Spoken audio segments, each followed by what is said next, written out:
We're recording now and we're live for Did the Rosemary? housing Did event. Rosemary? Did Rosemary introduce us? That's a very good point. Rosemary, if you could introduce yourself. Rosemary, you're on mute. Yeah, I've unmuted now. Sorry about that, Alex. I'm Rosemary. I'm from Nottingham. I am. You're on mute again. Can you hear? Yes. Yes, and I'm a Londoner, even though I live in Nottingham. Fantastic. Okay, thank you, Rosemary. Okay, so Emile, if you could get started, we'll kick off and let's go. Hi, everyone. Can you all hear me okay? Yeah? Good stuff. Thanks so much for having me here. When I was in high school, I was the leader of my Green Party in the 2015 mock election, and we won in a landslide. So you all have like a special place in my heart. I've written something out because I'm spectacularly bad at sticking to time limits. My original film about what I'm going to speak about tonight was meant to be 30 minutes long, and it turned into 2.5 hours. So apologize if it sounds like I'm speaking from a script a little bit. So I'm a filmmaker. For the last couple of years, I've been making a documentary series about the regeneration of Elephant and Castle in South London. Looking back to the start of the regeneration in the late 90s to most recently the closure of the famous shopping centre, where 30 independent traders have been thrown out with no relocation space provided as the country is about to plummet into recession. As one of the campaigners says in my movie, Elephant and Castle is the biggest example of what's happening in London and all over the country. So there is a housing crisis. In her book, Ground Control, Anna Minton talks to housing officers that tell her stories of entire families living in walk-in freezers that they're paying to live in because they can't find any affordable housing. I visited a public law centre actually up in Nottingham with Nadia Whittam when she was campaigning to become the MP there. And she spoke to a lawyer who told her that a new family turns up at the end of every single day who have just been made homeless. Every major party accepts that there is a housing crisis. Most of the media do as well. So why is it, if everyone agrees, we look around us, does it seem that the only houses that keep getting built are luxury houses? Houses that aren't affordable for people that really need them? I think the answer is complex, but if we paint it with a broad brushstroke, I think it comes down to this. The property development industry has a stranglehold over local government and the entire planning process. They have devised the perfect Ocean's 11 heist, and we, the normal people, are the targets. Now, I'm sure people who are interested in housing and planning and stuff here know that all of this is incredibly secretive and hard to decipher and opaque. Planning documents are, just black bars sometimes when they're released to the public in freedom of information requests. But as I say, I'll do some broad brushstrokes, and this is how the developers do it. So firstly, they donate millions of pounds to the party in government. There's an author, Brett Christophers, who he estimated in just 2018 alone, they donated £1.3 million to the Conservative Party. Zara Sultana recently brought up in Parliament the Leaders Group, a super rich dining club where people donate to the Tories and in exchange get an audience with leading figures in the party. Unsurprisingly, property developers are a major section of that group. As she puts it, these people have paid small fortunes to sit down with cabinet members to talk about whatever it is property developers like to talk about with people who decide planning policy. So, because they fund the party, they have a shared class interest. It means that government will not put in any regulations to limit the power of property developers. In fact, they may even do things to help them. like changing the definition of affordable housing to mean anything up to 80% of market prices, or it means that they'll never get serious about taxing them properly. For example, the film I made about Elephant and Castle, I found out the developer Delancey had registered the shopping centre site in the British Virgin Islands. Then, as part of the austerity programme, local governments are starved of funding and resources. If they want to build houses as part of a regeneration project, they have to rely on property developers that are going to come into the area. The property developers model is to build complexes comprising mainly of luxury housing, maybe a gym, a Sainsbury's, and then a couple of social houses thrown in there for good PR, kind of as a gesture, really. The original plan for the shopping centre in Elephant and Castle, for example, was to turn it into 979 new homes, with only 33 of them being social housing, which is, I don't know, my maths is not good, but is that like 3%? The borough Elephant and Castle is in, Southwark, has a requirement that any new development has to have at least 17.5% social housing, but Delancey undercut with 3%. Then the plan goes to a planning committee meeting, which, if you haven't been to one, is kind of like how you'd imagine an American courtroom to be. There are 8 councillors from all the parties in power, all elected officials that decide on it. Then the council officers who are unelected experts who work for the council look at the proposal beforehand and recommend to the councillors if they should approve or reject the plan. In the shopping centre proposal, although it fell short by quite some way of the council's own requirements set for social housing by like over 100 homes, the officers still recommended the councillors approve the plan.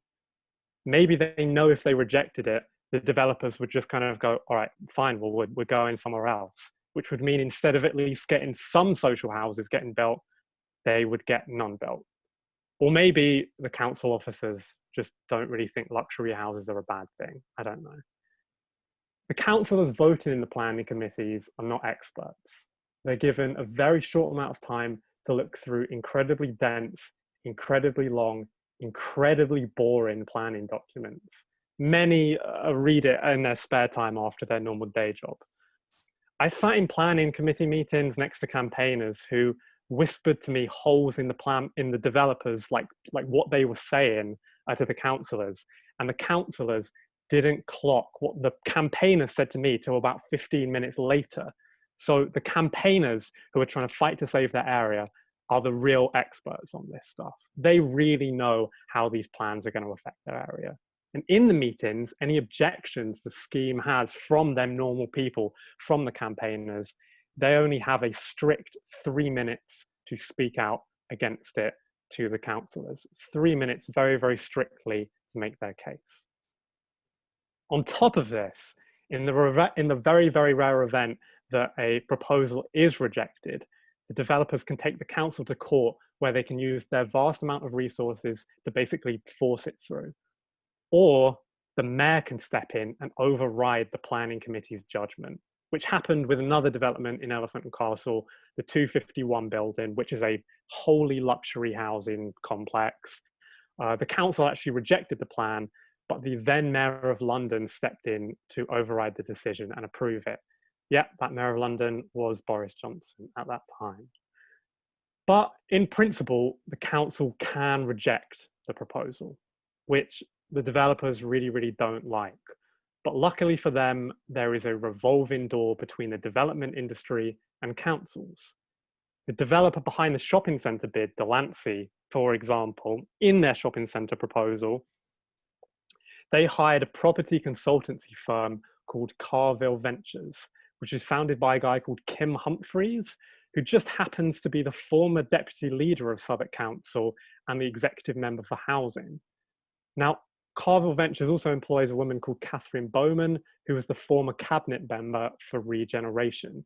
She wrote the overview of the regeneration plan back in 2004, laying out the entire plan. On her LinkedIn, she writes, she can help developers have an effective relationship with the council. I think it's also just worth pointing out that Kim Humphries and the Delancey CEO went to school together, which is Eton, of course.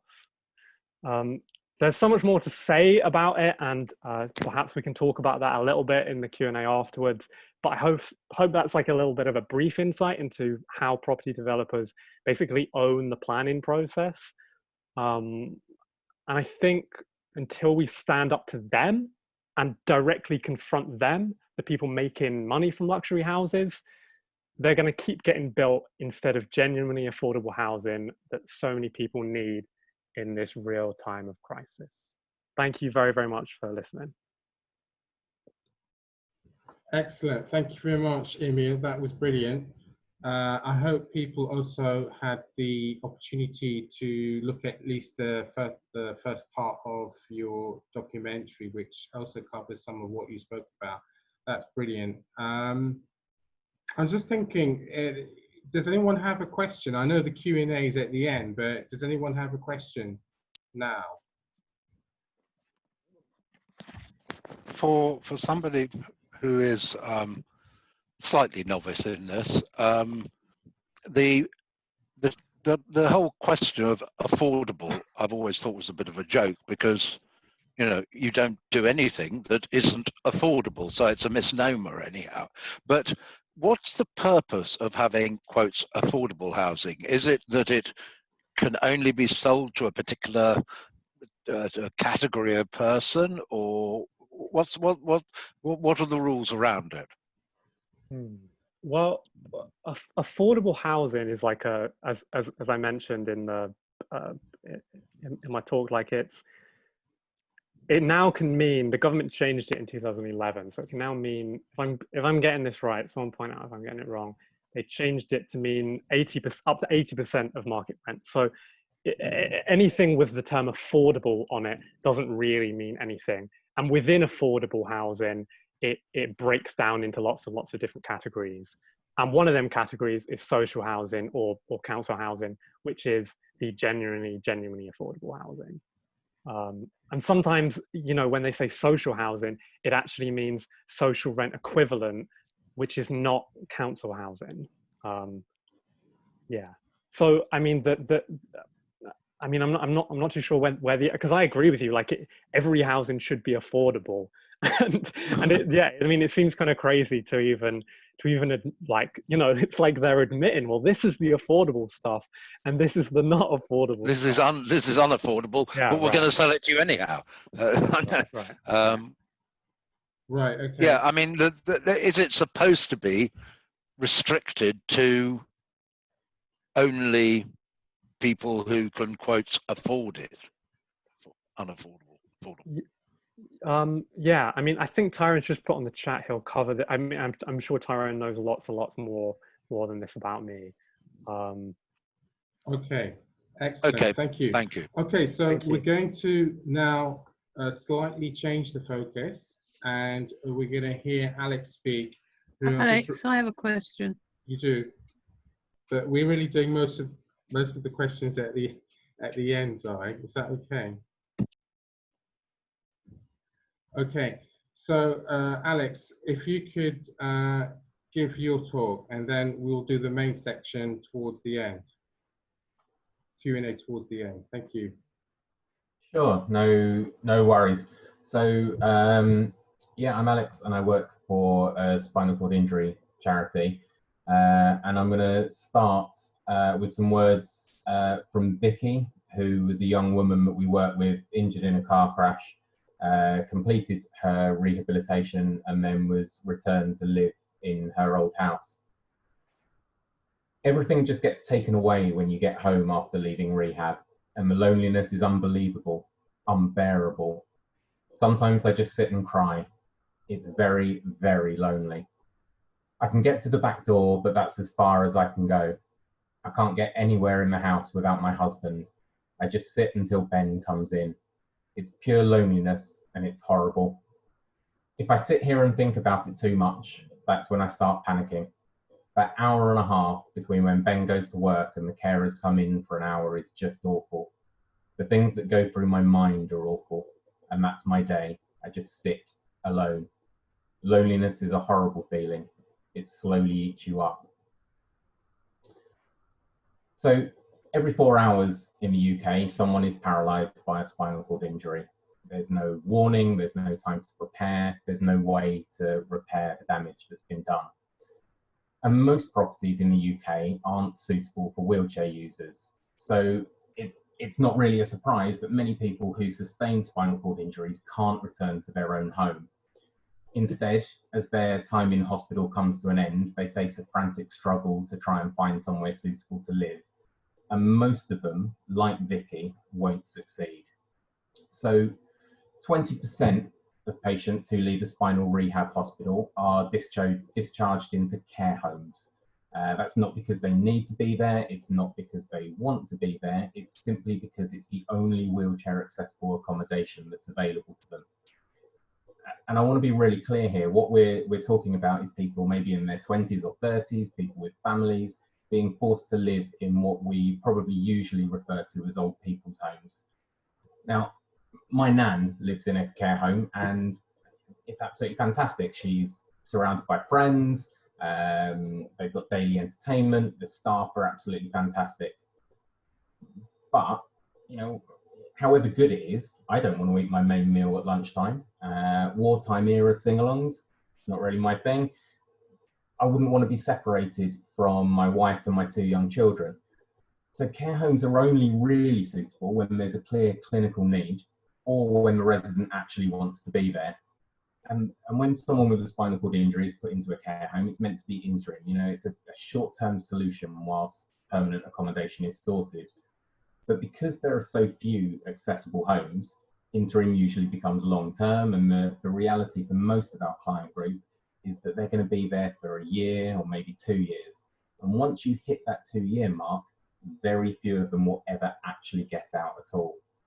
So some years back, we at Aspire commissioned Loughborough University to undertake research into the health and well-being of spinally injured adults living in care homes.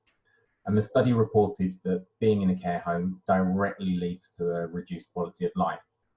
There's an obvious lack of independence, people feel isolated, relationships with friends and family break down, people quickly lose their whole sense of identity. And perhaps unsurprisingly, when you consider that, the authors of the study concluded that every single participant was clinically depressed, and that a quarter of them had either attempted or were at risk of attempting to take their own lives.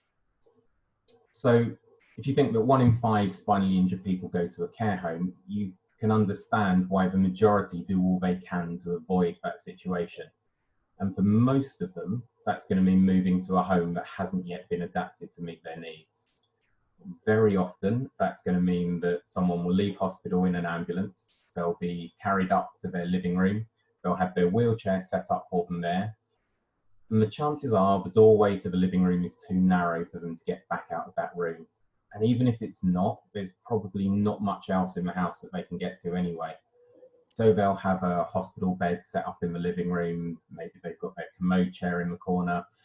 Hopefully someone in the family is going to be around every day to bring them in a bucket of water so that they can strip wash.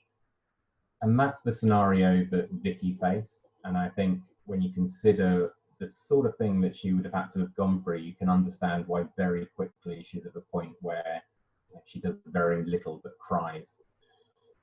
So we asked Loughborough University to follow up on the care home research by looking at what life is like in an unadapted property. And we knew the findings would be bad, but to be honest, the results probably shocked us more than the care home study. Participants repeatedly talked of anxiety, of isolation, of total loss of self-worth, of that total lack of independence again. Again, every single person who took part in the study was deemed to be depressed. And again, the researchers were sufficiently concerned, about 1/3 of them, that they had to break the confidentiality agreement so that we could put in place mental health support. What the researchers also found, which wasn't part of the original study, was that so many of the family members were also struggling. Partners had huge feelings of guilt or anxiety when they were leaving their loved ones trapped at home during the day. children were losing the sense of the house being a home, and obviously family relationships were often a breaking point. Now, there are only 50,000 spinally injured people in the country, so Aspire's client group is relatively small, but the issues that they face are going to be shared by numerous other disabled people. And if you think about the aging population, housing accessibility is really a pressing matter for all of us.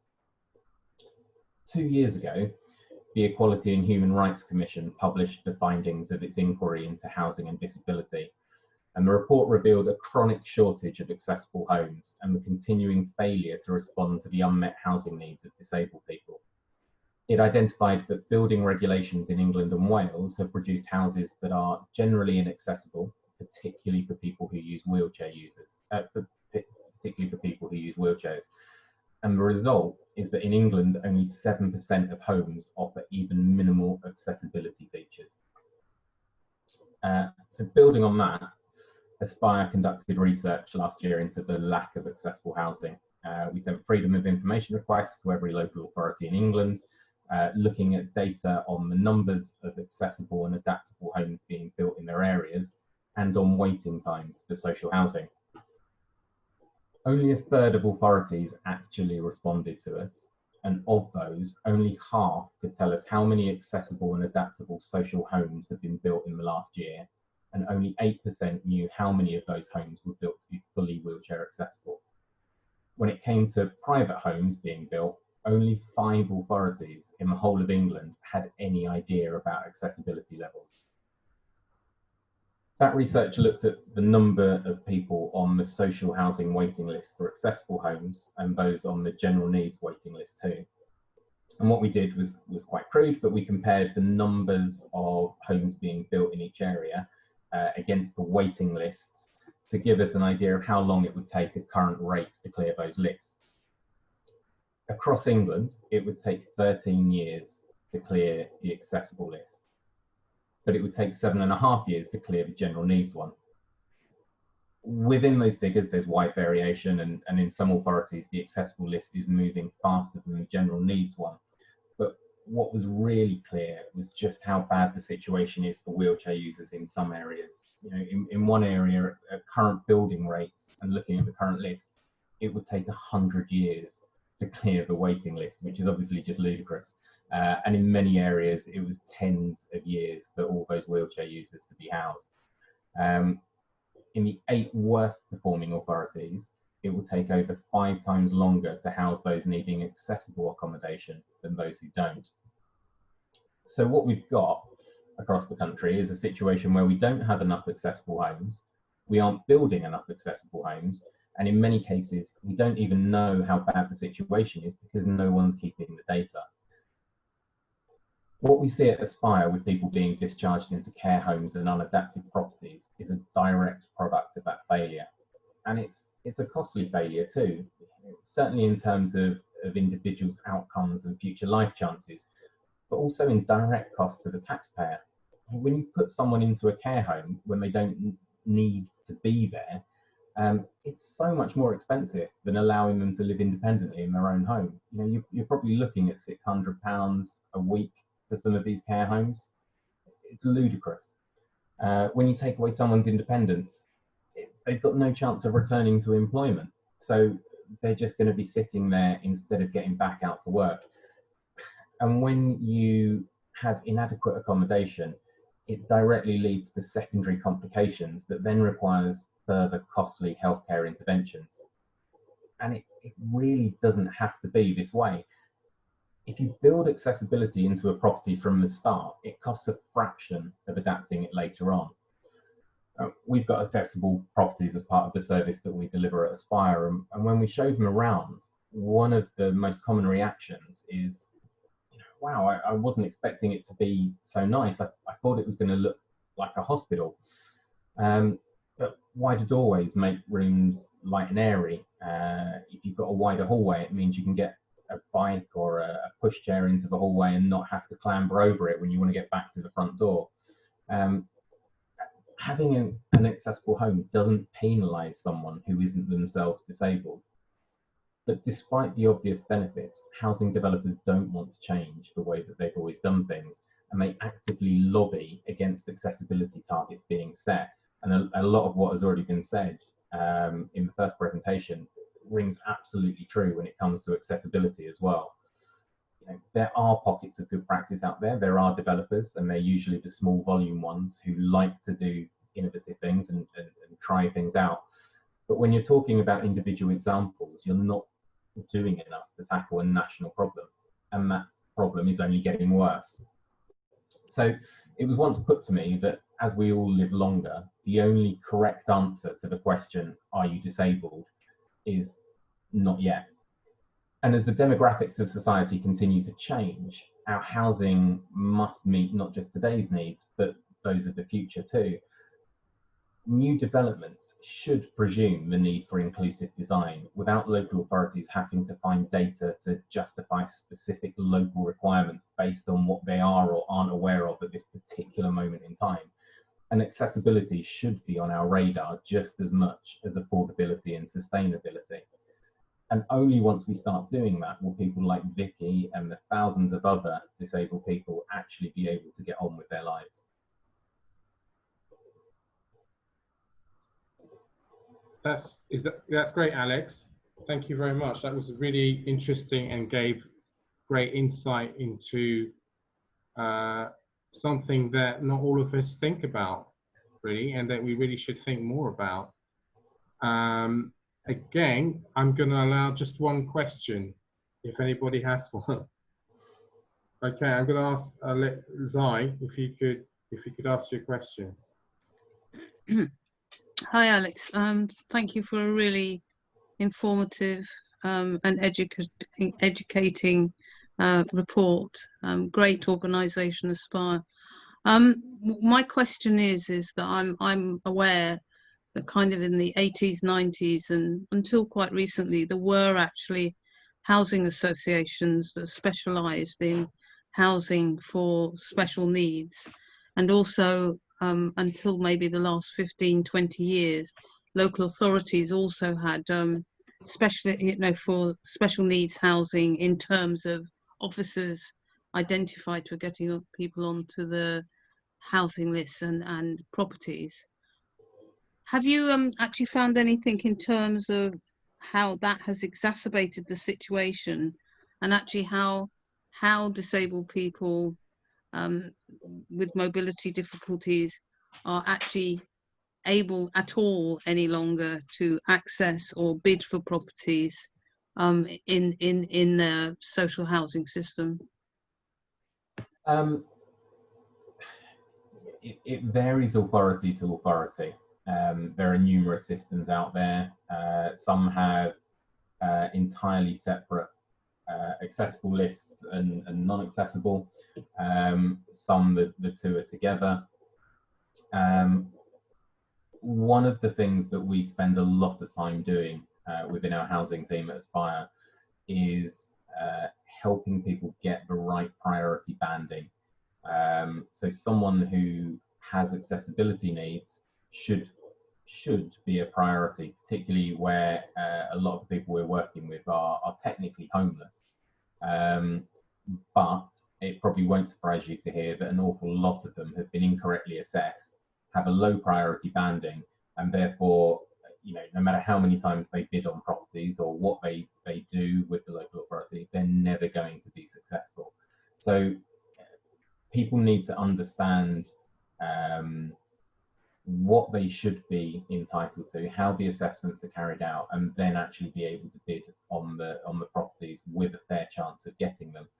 But because we're not building enough accessible homes, and because so much of our existing stock isn't accessible, in most areas, disabled people, where they have specific mobility requirements, are going to be penalised, simply because, in a lot of places, it's literally a case of waiting for one wheelchair user in a social home to die, so that house becomes available to the next person that's there.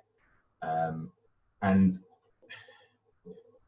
again, some systems are better than others, but we'll talk to local authorities who say they've got no wheelchair users on their housing waiting list, when we're well aware that we're working with at least 5 and we only work with people who are spinally injured. So, you know, not being able to have accurate systems. When we did the freedom of information request, you know, local authorities were coming back to us and saying the only way to produce that data was to have someone go through paper copies of files to work out how many wheelchair users were on their waiting list. So how on earth can you make sure that someone has got the right priority banding and is able to bid on a property when you don't even know how many wheelchair users you've got in your area?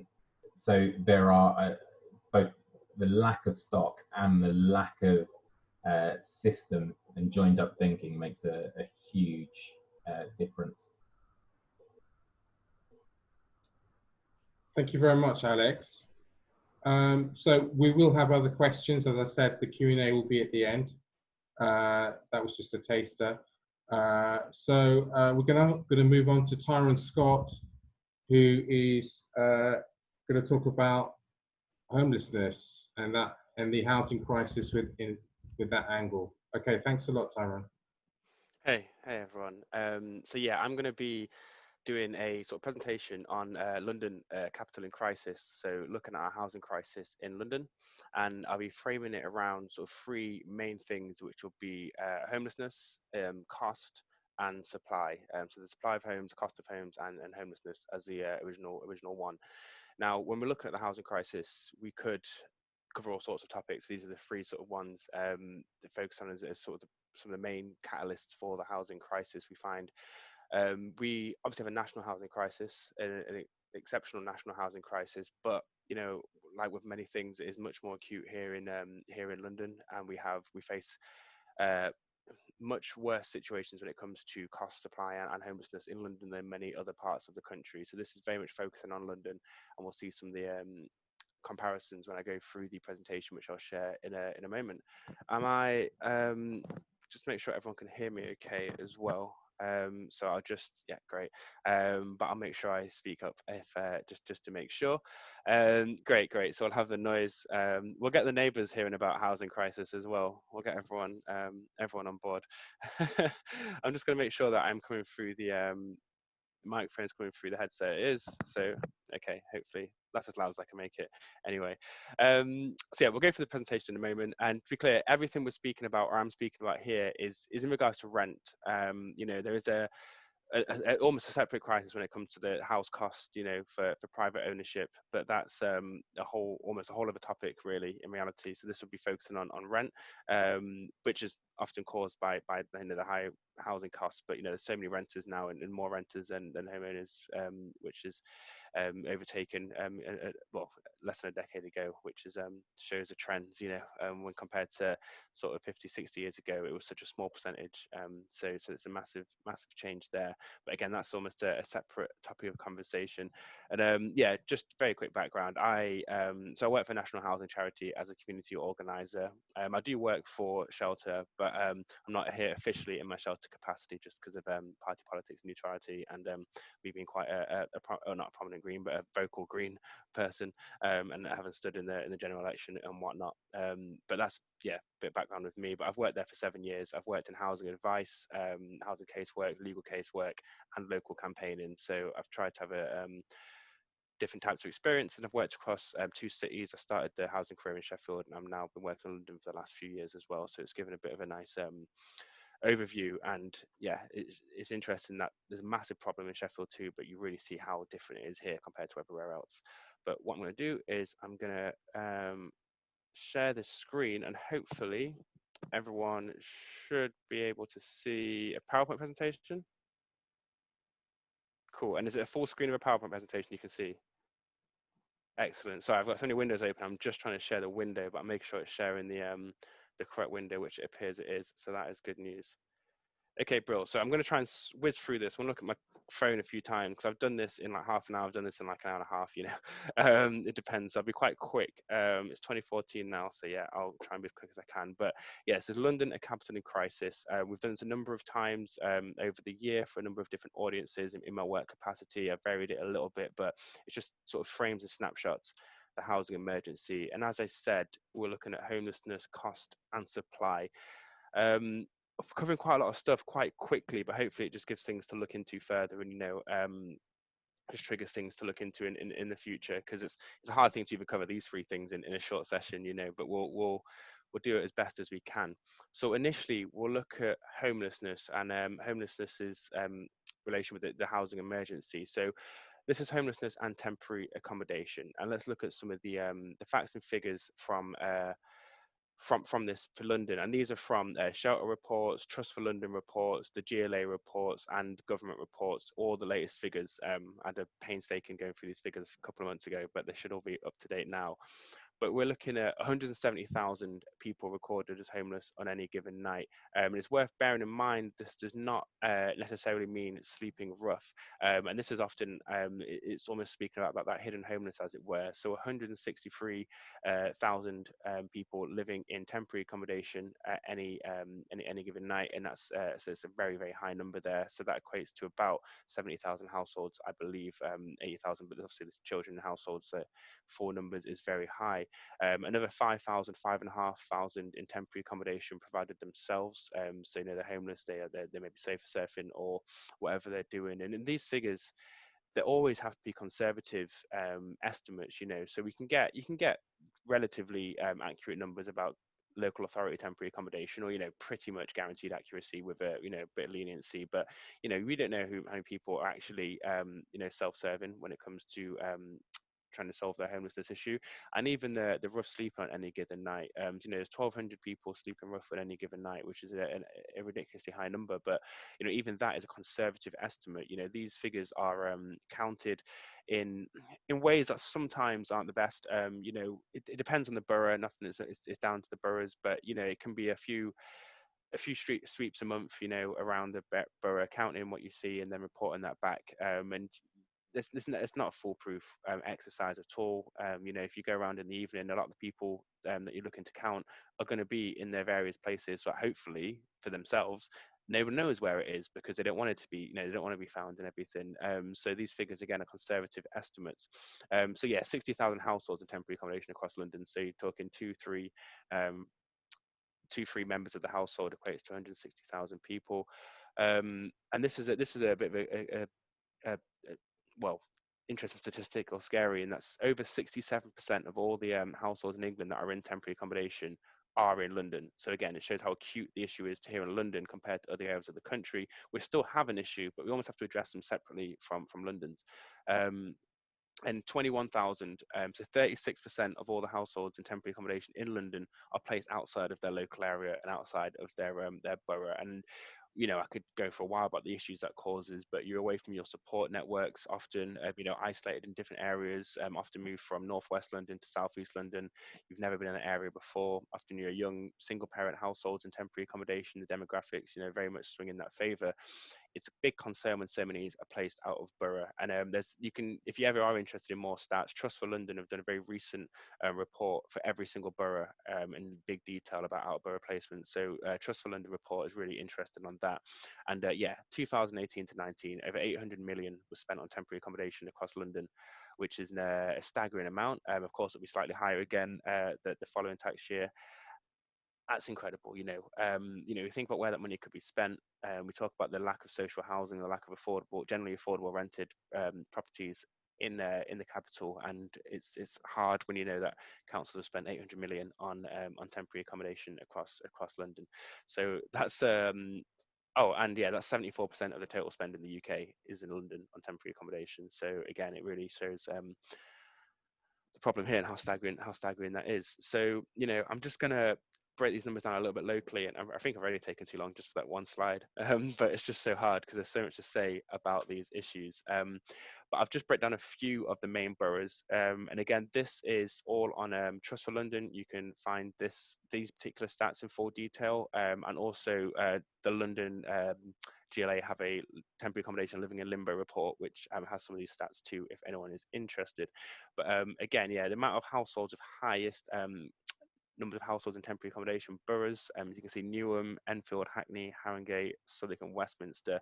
But I guess this one is more pertinent because you can see per 1,000 households, because, you know, it really depends on per, you know, the size of the borough. And, you know, places like Newham have 44 out of every 1,000 household in temporary accommodation is really high. It's really, really high when you think about that. 44 of every 1,000 households is in temporary accommodation is incredible. Kensington really high as well, 30 per 1,000 household. And to contextualize it a little bit, the lowest in the whole of London is 1.79 households per 1,000 in temporary accommodation, and yet the average for the rest of the whole country is 1.4. So there's not one borough in London where it's less than the average for the whole of England for the amount of households per 1,000 in temporary accommodation.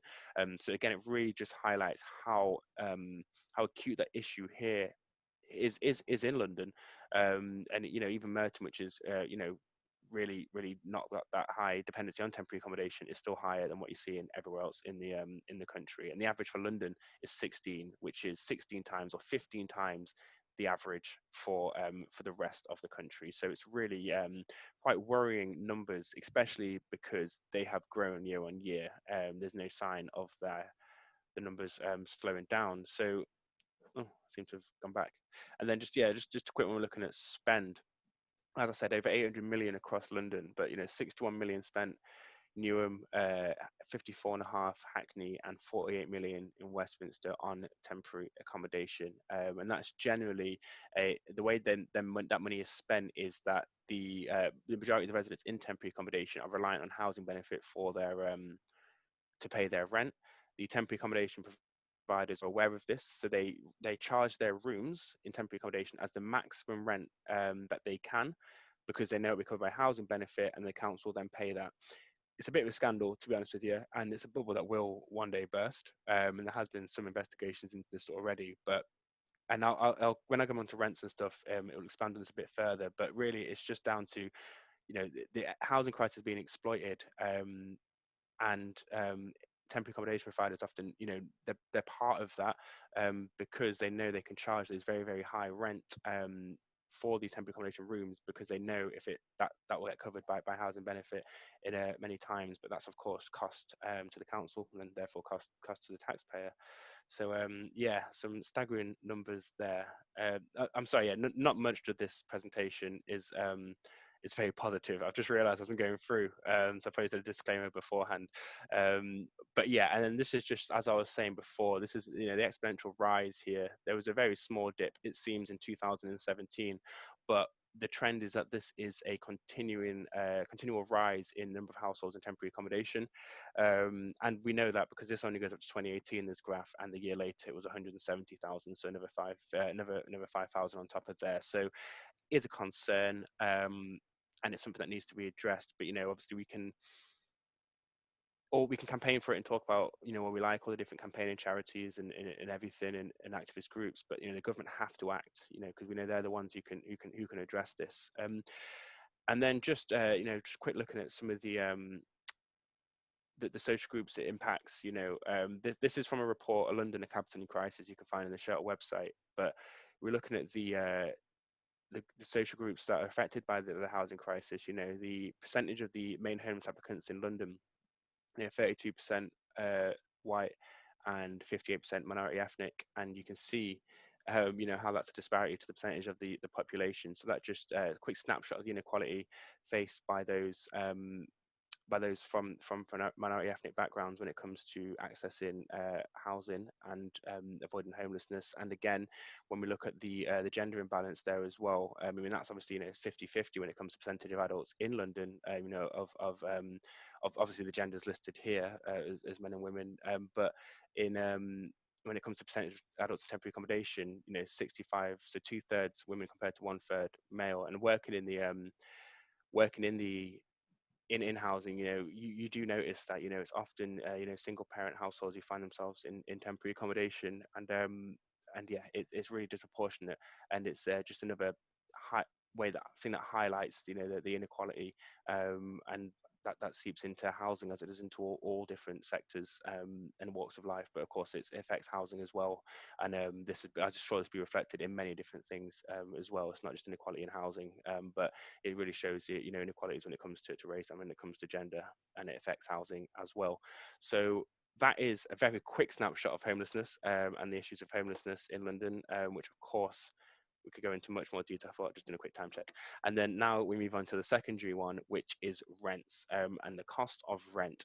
So London, or just in general, this is 30% of your income is the level that's deemed safe. So there are many different like researches and reports and all this, and it's widely accepted that 30% is the sort of maximum of your income, your monthly income that you, or yearly, that you should be spending on your rent. Now, when we look at the sort of gross median London salary against the average cost of a one-bedroom property across London, it's 46%. So, you're touching half of your rent. And in many, many, many cases, it's half their rent, So again, we're completely above what is deemed safe. And that's not really acceptable. It's almost just seeing the norm now. It's like, oh yeah, London's expensive, but it really isn't acceptable. And it's continuing to get worse and continuing to get worse. And we look at certain boroughs, I mean, a lot of these are in West London, or at least at the top two, which is probably a little surprise. You're looking at Westminster, and Kensington, and Chelsea, but the average salaries in those areas, the average rent of the cost of a one-bedroom property in those areas compared to the average salary across London, you're spending 79% of your rent, 79% of your salary if you were to rent in the average one-bedroom in Westminster, if you were on the average rent across the capital, and that's just not feasible, is it? At all. And I used to work in Kensington and Chelsea. I used to work on the ground there for a good while. And when people were facing eviction or going through the homelessness procedure with the council, 9 times out of 10, it's, well, we're going to have to find somewhere outside of Kensington and Chelsea, because they cannot afford to live there at all. And the cost of rent is absolutely skyrocketing.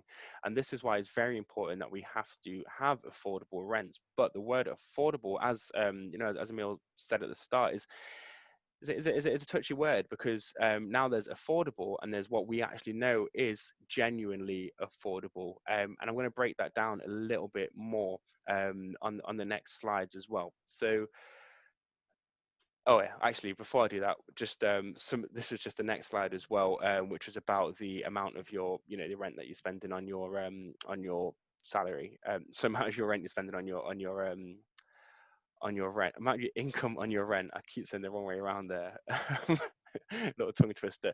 But again, as I was just saying, the lowest in London, they're the 5 lowest boroughs, havering 33%, still above the safe limit of 30%. And still above the UK average of 25%. And these figures, I mean, no one's here is shocked. If we all live in London, we know it's expensive to live here and to rent here. But sometimes just to paint the picture and put it down, it can make you actually realize, wow, there's a big disparity here. And yes, typically we get paid a little bit more here in London, but that does not equate to the extra costs when it comes to renting. So yeah, by far the highest average rent in England. A typical 1-bed costs more than a typical 3-bed in other areas. So yeah, over £1,400 for a median rent in London for that in March 2020. 700 is in England, which is just ridiculous. And when it comes, this is the real sticker, which is this is one. So £1,204 is a median for 1-bedroom rent in London, and slightly higher, 1,300 is a national median for 4-bedroom property.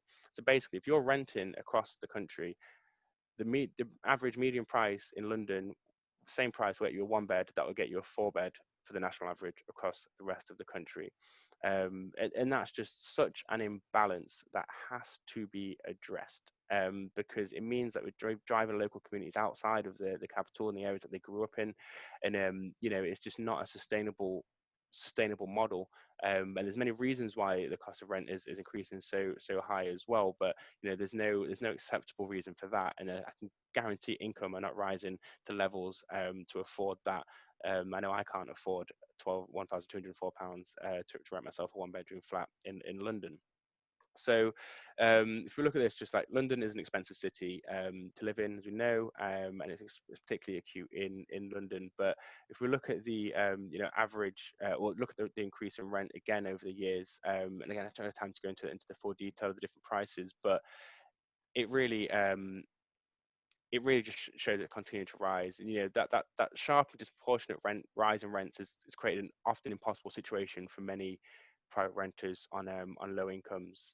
So you know, 2018 to 19, a private rented family on what we equate to low wages, you know, so just over £2,000 a month, and they need a 2-bedroom property, you know, so say a family with you know, two adults and a child, they would have to use 58% of their wage in order to rent, and that's in one of the cheapest properties on the market, you know. So the cheapest properties in the market, around £1,250 a month, would be 58%. If they just wanted to go for the median price for a 2-bed property, so just the average 2-bed property, that would be £1,450 a month, which would be 67% of the wages of an average low-income household. So it's just absolutely not sustainable, which means that people are having to rely on the welfare system, which is fundamentally flawed because of these ridiculously high rents. And the problem with relying on the welfare system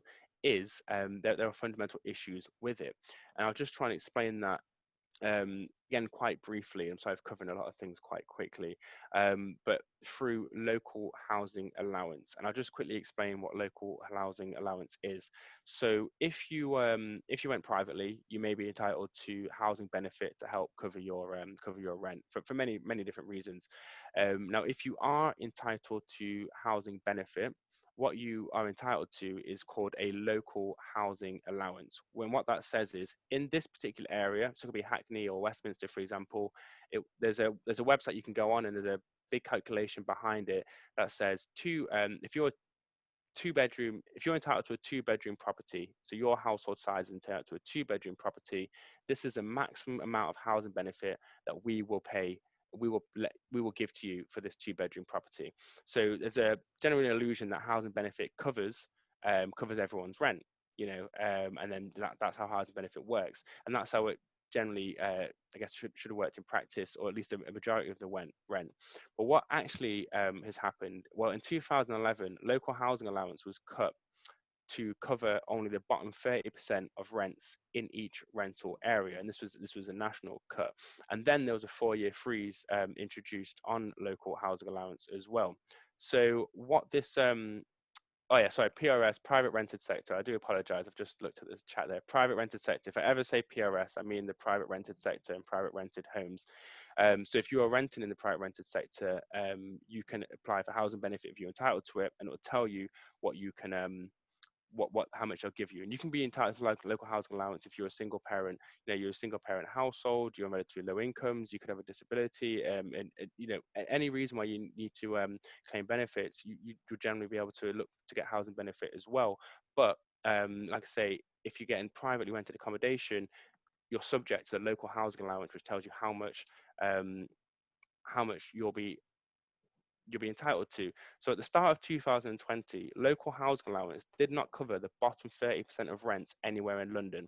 So to put that into practice, if I live in Hackney, if I am entitled to housing benefit, as my household is, you know, then I would look on the local housing allowance for my area, and it would say, for example, you're entitled to a 2-bedroom property, which means we would cover £230 a week of your rent. So in theory, that means 30% of the properties in Hackney I should be able to afford. But what actually happened, the local housing allowance is so low that it did not cover the bottom 30% of rents anywhere in London, which means people who are reliant on housing benefit either just have to move out of London, or they have to get one of these properties and pay a top up out of their other benefits, which are meant for the reason that benefit is paid, or from borrowing from friends or family, or getting in debt. You know, 69% of the local housing allowance rates in London across all the boroughs didn't even cover the bottom 10% of rents. So that meant you couldn't even get 1 in 10 properties in your area on the housing benefit that you'd be paid. You know, and so many people are reliant on housing benefit, universal credit to pay their rent, yet the you know, the government doesn't pay you or doesn't allow the amount of local housing allowance for you to even afford a property in your area or anywhere across London. Now this year, luckily, I say luckily, it's a very small step. The local housing allowance in response to the pandemic was raised to cover the bottom 30% of rents. But that still means that if you were reliant on housing benefit, 7 out of every 10 properties in your area you will not be able to afford when you go and have a look for properties, which means you know, if you're looking for a 4-bedroom home, for example, in Kensington and Chelsea, the shortfall could be as high as £4,744 per month, which means the amount that housing benefit will pay you, but then the rest you'll have to make up yourself, and that can be incredibly high. And that's the same here, you know, up to 1,200 for an average 2-bedroom property. And you know, people do not have this money, because you know, if they did have the money, then they wouldn't require the housing benefit to pay the rent. So it's pricing people outside of the capital. And you know, research from Shelter has shown, because of the local housing allowance, people had to find the money elsewhere. 36% have cut back on food, 32% have sold possession, 28% have cut back on heating their home, and 48%, half essentially, have taken on further debt, which is really concerning. And then what that also means is private renters are squeezing themselves into unsuitably sized accommodation and living overcrowded, because if they're entitled, for example, to the 3-bedroom rate of local housing allowance, because that's what the household size is, but they know it's not going to get a 3-bedroom house, they'll just get a 1-bedroom house with it, rent that, and all squeeze into it.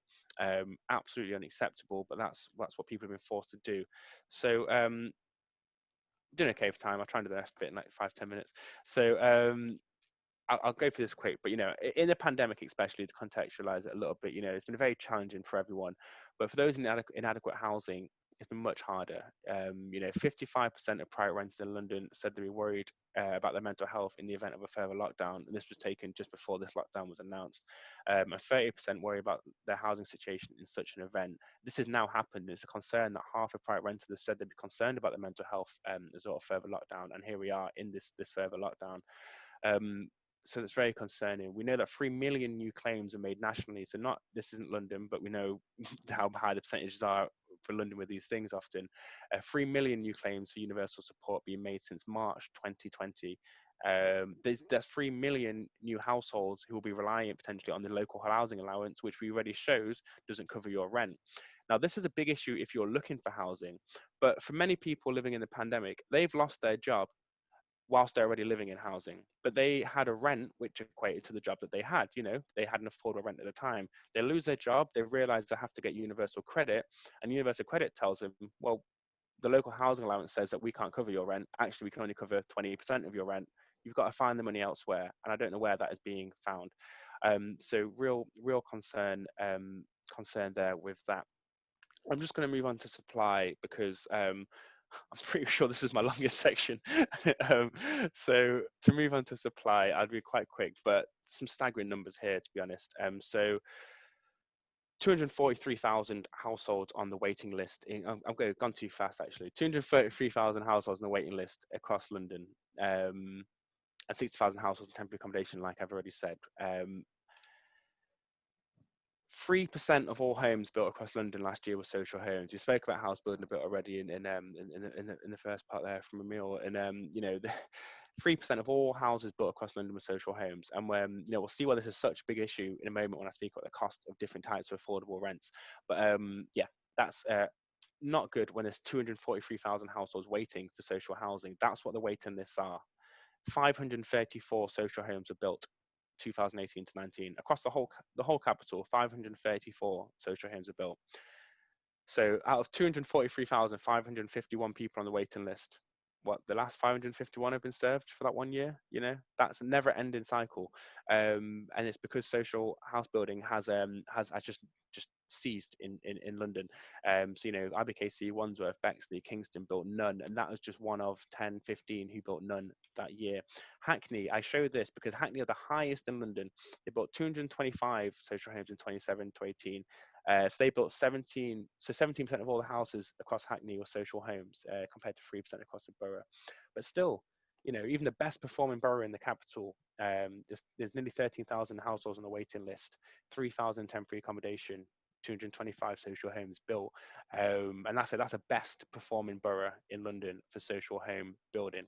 Now, this next table is where we'll really start to speak about the affordable rents a bit more, and hopefully you can see that all right.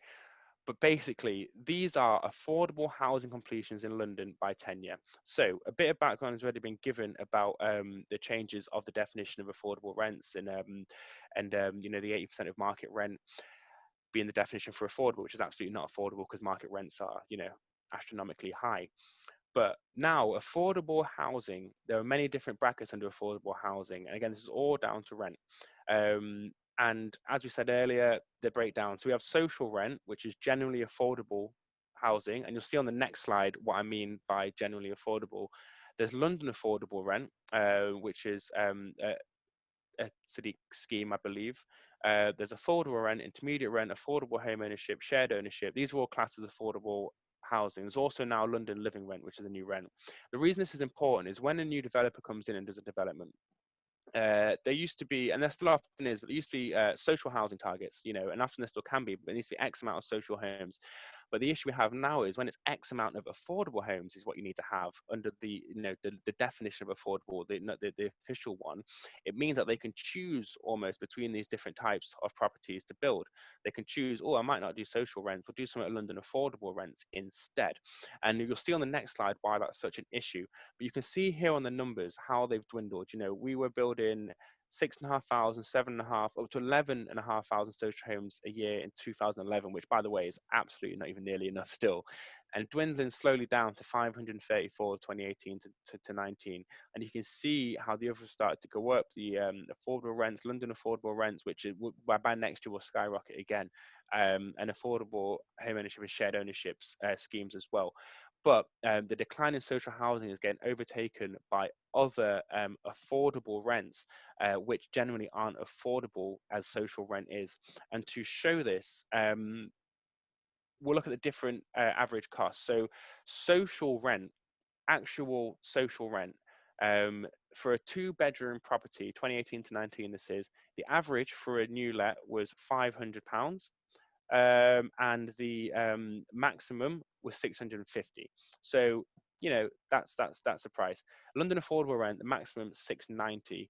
The affordable rent is 777, and the London living rent is £1,005 per month. So you see social rent there is what is generally affordable.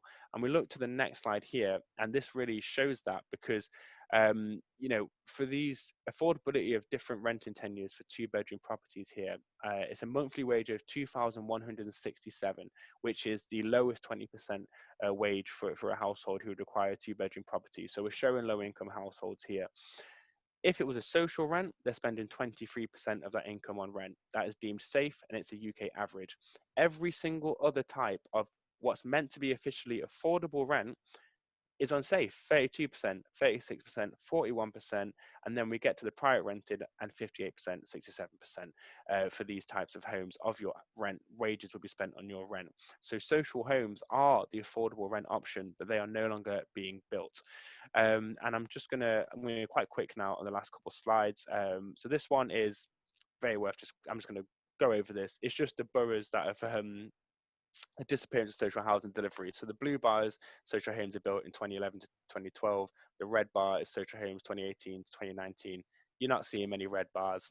That pretty much says it all. House building has come. Social homes are not built anymore in the capital. So they're looking what we need to do to tackle it. You know, right now we have struggling private renters and homeless households here at the top, and things we need to address. On the left, we have local housing allowance. We need it to cover 30% of the rents at least. When this was made, it was before they did raise it to 30% in March. What we've seen now is it needs to be at least 50. And the other side, we need social house building that matches need and boosts the economy, and private renters then get an affordable, stable home in social housing and less reliance on the private rented sector, which is not a viable option. So I'm going to wrap up now because I don't have much time, so I'm going to skip over this slide. But what I will quickly say is do join the Shelter campaign for more social housing. Search Shelter campaigns in your favorite search engine, and there's 3 really recent reports that can be read. Building Our Way Out is a shelter report. If you search Shelter Policy Library on your search engine, Renters at Risk, which goes into London as well, and A Capital in Crisis from February of this year. But so it was a very quick snapshot, but yeah, there you go. Brilliant stuff, Tyrone. Excellent. That was so informative, and we can really see your passion coming through here on that topic. So we're just gonna go straight into the Q&A now, and on all three topics. So I'm going to open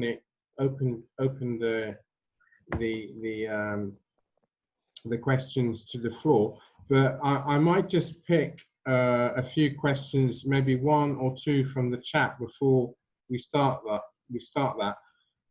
Vivian asked a question about homes for people with disabilities, and she asked, has anyone tried to put into law that all ground floor flats are built with wheelchair users in mind? So I think, Alex, this would probably be directed at you. Not that I'm aware of, and actually what I am aware of, and what you probably see when you look at new developments, is that very often the ground floor doesn't have any actual living accommodation. Certainly in some parts of the country, new developments aren't allowed to have that because it's deemed a flood risk, and if you are a wheelchair user living in a ground floor flat that is potentially prone to flooding, then that's pretty dangerous. So for me, it's not about saying all wheelchair users need to live on the ground floor. It's about having inclusive design across all developments that are coming in, mindful of the need to ensure safe exit if there are any emergencies, and really just making sure that we are designing everything to be inclusive for everyone, and that means not just individual pockets of property, but all the communal living areas. I've lost count of the number of times I've been to a new development, and it's got a lovely communal garden, but that communal garden is on a raised platform in the middle of a quadrangle, and there's no way a wheelchair user could actually get up into it and use it. So developing inclusive neighbourhoods is just as important as developing those individual properties for wheelchair users. Right, okay, thanks, Alex. Okay, so I'm going to open it up. Please feel free to ask questions to our three speakers.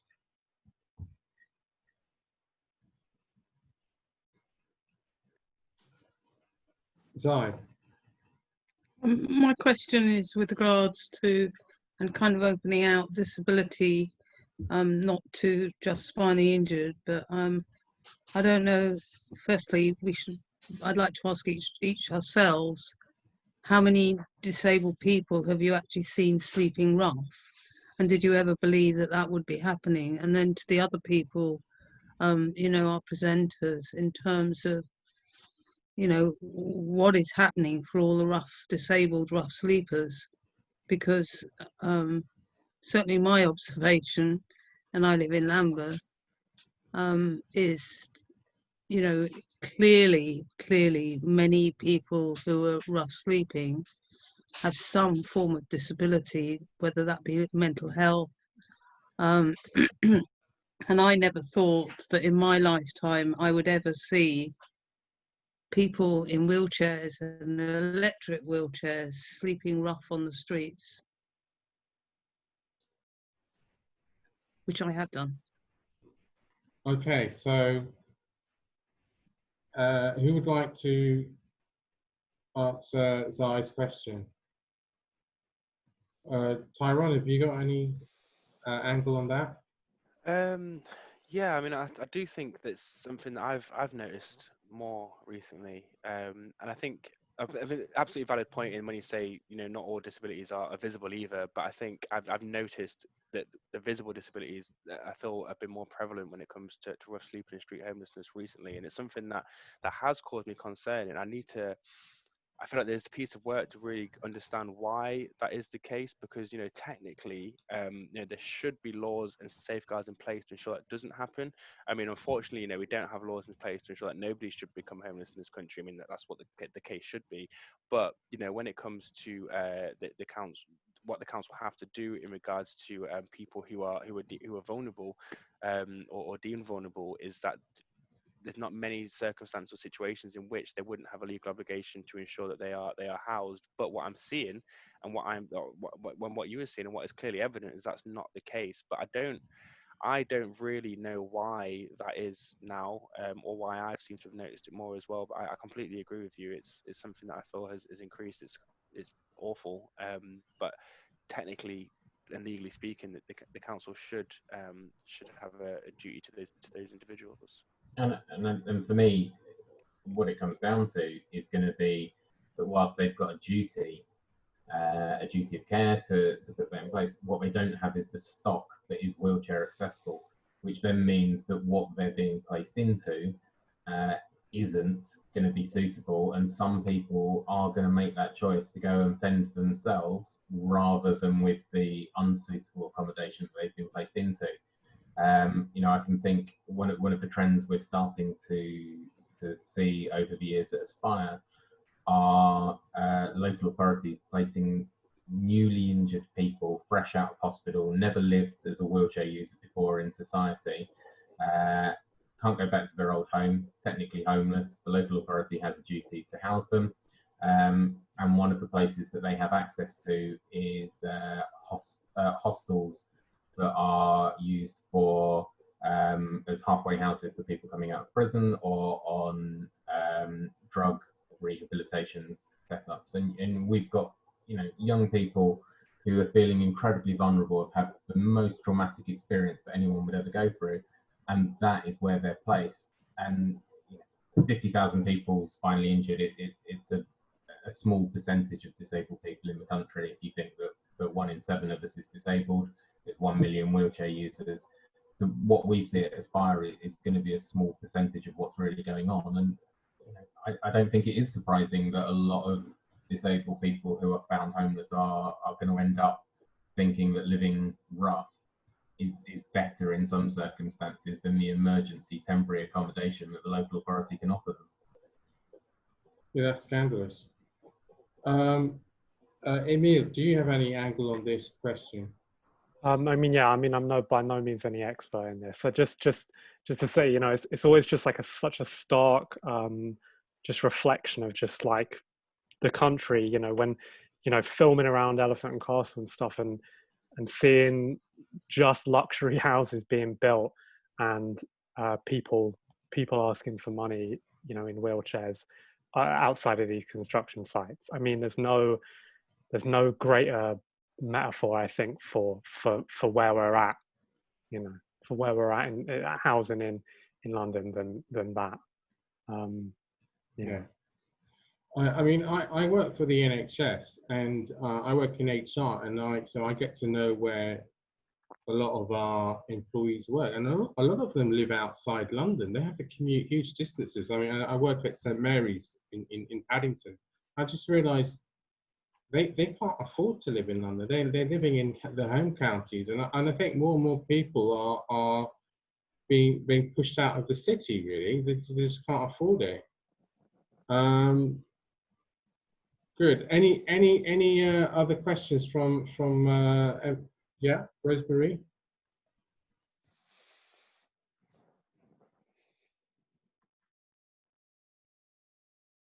You're on mute, I believe.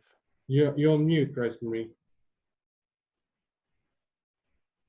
Sorry, I have a couple of questions. Around in the 2000s, there was a Disability Act. I wasn't in England at the time. It was mainly spoken about by the Adult Dyslexia Organization, who had to fight to get that disability recognized. But there was a Disability Act. I don't know if it was a part of that act that said all public buildings must have a ramp. I know it was a part of that act that said all shops must be accessible to people in wheelchair and on scooters. And as a result, those that couldn't adapt had to make a practice of coming out to their customers and serving them virtually on the doorstep of the shop. And this is going back to the early 2000s. So I'd like to know what happened to all of those measures. I'd also like to know why it is that builders in England don't just by automatic option use wider doors. Why are they fixated on narrow doors? I don't understand it. By the same token that we were all saying we're not disabled yet, we all expect to live much longer. I think very few of us expect to retain full physical capacity for as long as we live. So therefore, where I was living, we automatically widened our doors because we expected to be there when we were wheelchair bound. And why doesn't this kind of thing happen in England? What's wrong? That's my question. Great questions. Alex, do you think you could address that, any of those questions? Yeah, I mean, very quickly, the Disability Discrimination Act, when that came in, did suggest that you have to make reasonable adjustments in the provisions of goods and services. The definition of reasonable is not legally defined, and it doesn't apply, as I understand it, to the private rent, or at least one of the elements of it is that a landlord is perfectly would be expected to make adjustments if you want to live there, but it's at your expense to then put those adjustments back to how it was when you moved in, at your expense when you move out, which just defeats the object anyway. And then the Disability Discrimination Act is all under the Equalities Act now, and the reasonable adjustment still applies, but it doesn't really come into housing. And then in terms of the wider doors, I think what Emile was saying in his presentation about how do developers get around not doing things, it applies here. As I think I said when I was doing my little piece, was developers actively lobby against having accessibility brought in. They want to do things the way that they've always done, and I've heard lots of nonsense around suppliers don't produce or mass produce meter wide doorways, and therefore if we were needing to do that, it would push all the costs up. Or if we design to accessibility standards, or the footprint of every property would have to be so much bigger, it would add to the cost, and you wouldn't be able to put as many properties on a plot, which means we wouldn't be able to do as many houses. And isn't that what everyone wants, is more houses? It's all nonsense. They like doing things the way they do. There's been suggestions that by not producing everything to an accessibility standard, what you're doing is producing like pockets of stuff. So you have the 1 bedroom starter home, and then you have the family home that you move on to, and then you have the specialist retirement homes. And by doing that, what you're doing is encouraging people to keep moving, which keeps generating income for them. I don't know enough to know whether that's all true, but what I can definitely say is that all the while, developers are allowed to lobby so effectively, while they've got so much money that whenever a local authority tries to introduce standards and say, this is what we're going to do on these developments, we want X% to be wheelchair accessible, the developers have much bigger pockets and much better paid lawyers, and the local authority is then over a barrel, because if they fight it, the chances are they're going to lose, but they're certainly going to lose a lot of money in doing it, and the development goes ahead as the way that the developer wants, not the way that the local community needs. And I think that applies to accessibility as much as it does to what Emile was talking about. Okay, thank you, Alex. Okay, one last question, because we're approaching 9 o'clock and people have their lives to get on with. Zai. I'd actually like to come away with something that we could all do, and we could be putting pressure on organisations like housing. I mean, my issue, the one that I'm more interested in, is disability and disability housing, and housing that would support people, older people, and I'd kind of like, one question is really to ask Alex, are there any campaigns that Aspire are doing that we in the Green Party could actually connect to? And 2 is that I'd like to propose from here, and we go through our local parties and any organisations that are to do with housing, that we actually push for some campaigns in terms of really pushing the issue of you know, disability, homelessness, and with a disability, because you never hear of it. I've never heard. Crisis doesn't talk, and I volunteered for Crisis. Crisis doesn't talk about, you know, homelessness and disability. Shelter very rarely talks about homeless and disability, and they're one of the top, you know, homeless charities in the country. So that's kind of, if Alex could answer that question, and maybe we can take that on board within the party. But I'd also, Tyrone, you have huge links within the homeless, or you know, homeless organisations that do massive campaigns, and you know, I feel that we need to be putting this on the map, because it's not on the map. I don't know if other people disagree with me, but you know, that's kind of what I feel.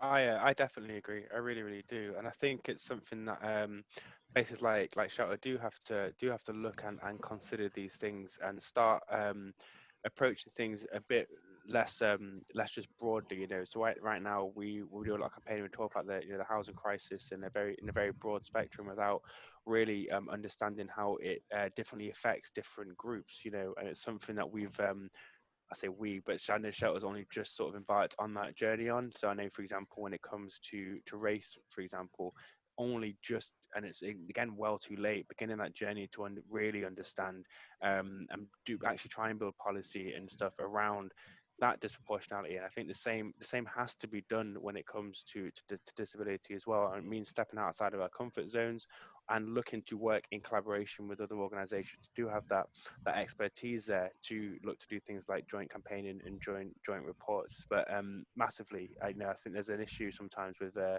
larger national charities like ourselves to look at things in a very broad brush and not look how it actually, you know, really specifically affects different groups. And as we've heard today, you know, access to adequate and suitable to housing is something which affects disabled groups so much and so disproportionately. And that's something I know from experience working in housing and trying, you know, and battling for months and months and months to get someone moved to a suitable property, you know, is something that I don't know how many times I've had to have that battle, which shows you that issue is there, it persists, and it will continue unless it's not addressed. So I really agree there, Si. Okay, fantastic. I think we could talk about this for much longer, but Can I just add to that super quickly? Yeah, sure. Yeah, just super quickly. I'll just say I agree 100%. Like, if the people that were building homes in this country were building homes with the interests of like a better society in general, we would have homes. It would be a given that we build the right kind of homes for the right kind of people that need it, right? That we'd build homes to take care of people that need, you know, taken care of. But because the houses in this country are built by people and by industries that only care about one thing, it will always prioritize. I mean, you know, feel free to guys disagree with this or add anything to it, but I just feel like it's always going to be the smallest houses possible to pack the most amount of people in for the most amount of money they can get out of it. And the needs of people that we need to be taken care of will never be on their radar. So unless we confront them, I don't know. I feel like that's something that's somewhere to start. You know. One. Sorry, I've got to come in here. Yeah. Like, you're a filmmaker. Yeah. So, you know, part of it, you could actually do a documentary or something that is highlighting this, so it can be put out on social media. It can, as a part of a campaign. And maybe Alex, you could.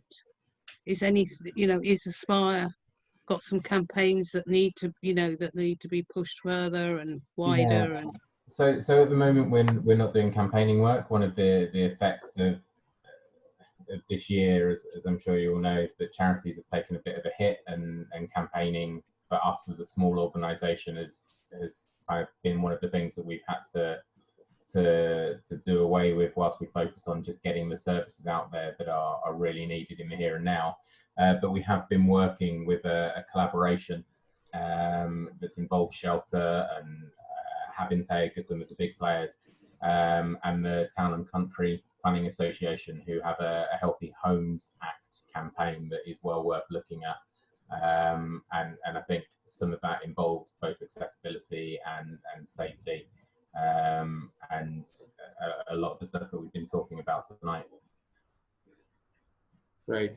Okay, I feel we could talk so much about this, and there's so much that needs to be done. And the question is this city in danger with respect to housing and the housing crisis? Well, you know, people are leaving the city. We've got a lockdown as well. Is it going to become a ghost town? I think, is it the Specials and made a song about that in the 70s or something? I don't know. We've got to wrap it up there, folks. Thank you all for coming. Thank you so much to our three speakers, Emile, Alex, and Tyrone. I really appreciate it. Maybe we could have another talk about housing, maybe do something more about it.